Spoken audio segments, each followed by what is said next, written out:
I want to talk briefly about choosing the right word, something that is very critical for any writer. Julia Ward Howe said, "The strokes of the pen need deliberation as much as the sword needs swiftness." And when you think about that quote, in medieval times, a lot of times the swordsmen had two goals in mind when they went to battle.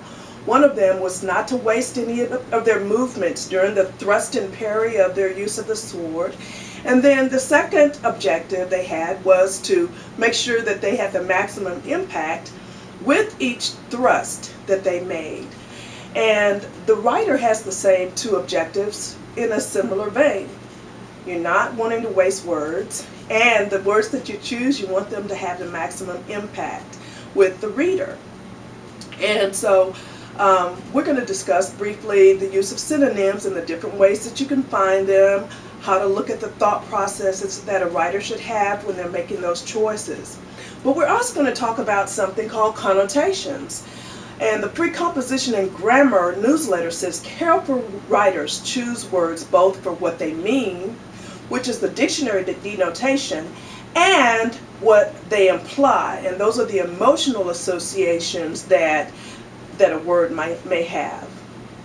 And so when we think along those lines, we have to consider that a writer is going to have to do a little bit of research and take their time and maybe even revise using synonyms and considering different ways to convey the right nuances and shades of meaning that they have in mind. We're going to talk about some of the ways that we can do that. We're going to look at some demonstrations on how to accomplish that.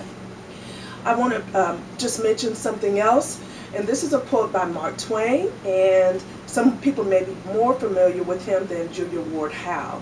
What Twain said was, "A powerful agent is the right word.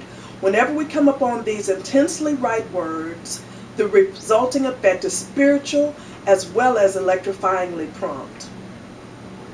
I hope you get something out of this and that you'll have a happy time writing and using synonyms as you endeavor to choose the right word.